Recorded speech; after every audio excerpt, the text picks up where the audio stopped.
ለአንድ ተራ የባህር ምግብ እራት ቀርበው ከጥቂት ሰዓታት በኋላ ምንም ነገር እውነተኛ ባይሆንስ? ግድግዳዎች ሲንቀሳቀሱ፣ በሌለበት ድምጾች ሲሰሙ እና እንስሳት ከጥላ ውስጥ ሲያዩት ያስቡ። ምን እንደሆነ ሳይረዱ ይደነገጣሉ። እጽ ወይም መርዝ የለም፣ ዝም ብሎ አንድ ዓሣ። ይህ ምናባዊ ታሪክ አይደለም። ሰዓታት እያለፉ ሲሄዱ ትውስቶ መዘበራረቅ ይጀምራል። የት እንዳሉ፣ ማን እንደሆኑ፣ አልፎ ተርፎም ምን እየበሉ እንደነበር ይረሳሉ። አእምሮ ሙሉ በሙሉ በእንግዳ ቅዠት ይያዛል። ይህ ሁሉ የሚሆነው በአንድ ተራ የባህር ፍጡር ምክንያት ነው።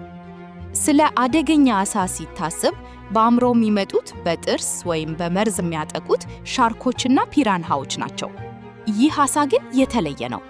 ሰዎችን አያሳድድም፣ አይነክስም ወይም አያድንም። ይልቁንም ትልቁ አደጋ የሚጀምረው ወደ ምግብ ሰሃኖ ከመጣ በኋላ ብቻ ሊሆን ይችላል። ይህ የህልም ዓሣ ድሪም ፊሽ ነው። አስፈሪ ቅዠትንና መደናገጥን የሚፈጥር እንግዳ ፍጡር። ሳይንቲስቶች ሳርፓ ሳልፓ ይሉታል። በአትላንቲክና ሜዲትራኒያን ባህር ይገኛል። በመጀመሪያ እይታ ምንም ጉዳት የሌለው ቢመስልም በውስጡ ግን እጅግ አስገራሚ የተፈጥሮ ምስጢር ተደብቋል። ይህ ዓሣ በስፔን፣ ፈረንሳይና ሰሜን አፍሪካ ዙሪያ በሜዲትራኒያን ባህር ሞቃታማ ውሃዎች ውስጥ ይኖራል። ብዙውን ጊዜ በባህር ሳርና በድንጋያማ ዳርቻዎች ይዋኛል። ስለሱ ምንም አደገኛ የሚመስል ነገር የለም። እንዲያውም ብዙ ሰዎች እንደተለመደ የባህር ምግብ ይመገቡታል። አጥማጆች ያጠምዱታል፣ ገበያዎች ይሸጡታል፣ ሬስቶራንቶችም ያበስሉታል።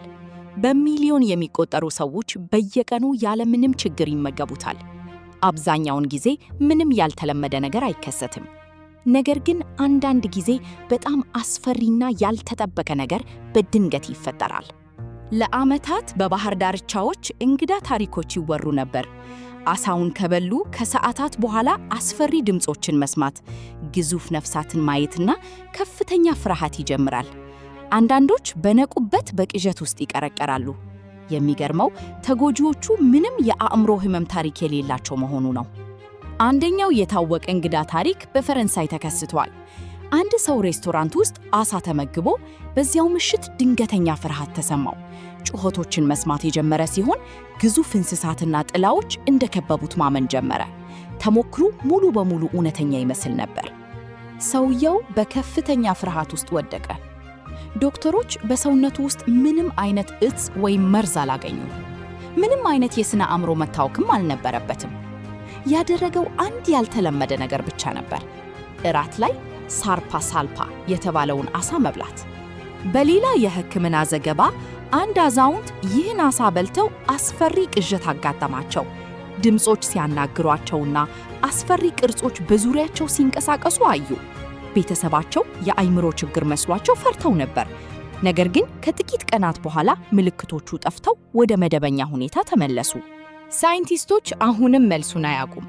አንድ መላምት እንደሚለው ዓሣው የአእምሮ ሁኔታን የሚቀይሩ መርዛማ የባህር አረሞችን ይበላል። እነዚህ ኬሚካሎች በሰውነቱ ውስጥ ይከማችና ሰዎች ጭንቅላቱን ወይም የውስጥ አካሉን ሲበሉ የነርቭ ችግር ይፈጥራሉ። ምልክቱ ከኃይለኛ እጾች ጋር ይመሳሰላል። ታዲያ ለምን ጥቂቶች ላይ ብቻ ቅዠት ይከሰታል? ሳይንቲስቶች እንደሚሉት ይህ የሚሆነው ዓሣው በተያዘበት ቦታ፣ በበላው ምግብ፣ በወቅቱ ወይም ሰውየው በበላው የዓሣ ክፍል ሊወሰን ይችላል። በሌላ አነጋገር ሁለት ተመሳሳይ ዓሣዎች፣ አንዱ መደበኛ፣ አንዱ ግን ቅዠት ሊሆን ይችላል። ዓሣው የህልም ዓሣ የሚል ቅጽል ስም አለው። ሰዎችን ስለሚያስተኛ ሳይሆን ቅዠቶቹ እንደ ህልም እውን ያልሆኑና ረባሽ ስለሆኑ ነው። ተሞክሮ በህልምና በእውነታ መካከል እንደ መቅረት ነው። የራስን የስሜት ሐዋሳት ማመን አይቻልም። አንድ ነገር ስህተት መሆኑን ማወቅ ብቻውን ያስፈራል። ዓሣው ራሱ ገዳይ አይደለም። አብዛኞቹ ምልክቶች ከ1 እስከ 3 ቀናት ውስጥ ይጠፋሉ፣ እውነታውም ይመለሳል። ነገር ግን የስነ አእምሮ ፍርሃቱ ከፍተኛ ነው። ጭራቆች እንደከበቡት ማመን ወይም ማንም የማይሰማውን ድምፅ መስማት አይረሳም። እዚህ ላይ አደጋው ሞት ሳይሆን የራስን አእምሮ መቆጣጠር ማጣት ነው። ይህ ታሪክ ተፈጥሮ አሁንም የማንረዳቸውን ምስጢሮች እንደምትደብቅ ያስታውሰናል። ሰዎች ብዙውን ጊዜ ግዙፍ አዳኞችን፣ እባቦችን ወይም ሻርኮችን ይፈራሉ። ነገር ግን አንዳንዴ እጅግ እንግዳ ስጋቶች ምንም ጉዳት የሌላቸው ይመስላሉ። በተራ ገበያ የሚሸጥ ትንሽ የብር ዓሣ እውነታውን የመቀየር አቅም አለው። ሳይንቲስቶች እነዚህ ቅዠቶች መቼ እንደሚከሰቱ መተንበይ አይችሉም። ምንም የተረጋገጠ ምርመራ፣ ማስጠንቀቂያ ወይም ትክክለኛ ማብራሪያ የለም። ይህ እርግጠኛ አለመሆን ታሪኩን ይበልጥ ረባሽ ያደርገዋል። ምክንያቱም በውቅያኖስ ውስጥ መደበኛ የሚመስል ዓሣ እኛ የማንረዳቸውን ምስጢሮች አሁንም ተሸክሞ ይገኛል። ይህ ሳርፓ ሳልፓ ነው፣ እውነታውን ሊያጠቃ የሚችል እንግዳ ዓሣ። ሳይንስ ሁሉንም አብራርቷል በምንልበት ዓለም ውቅያኖስ ምን ያክል ጥቂት እንደምናውቅ ያስታውሰናል። ታሪኩ ከተመቻችሁ ላይክ ያድርጉ። ድንቅ ታሪኮችን ለማግኘት ቻናሉን ሰብስክራይብ በማድረግ ቤተሰብ ይሁኑ። በቀጣይ ቪዲዮ እስከምንገናኝ ቻው።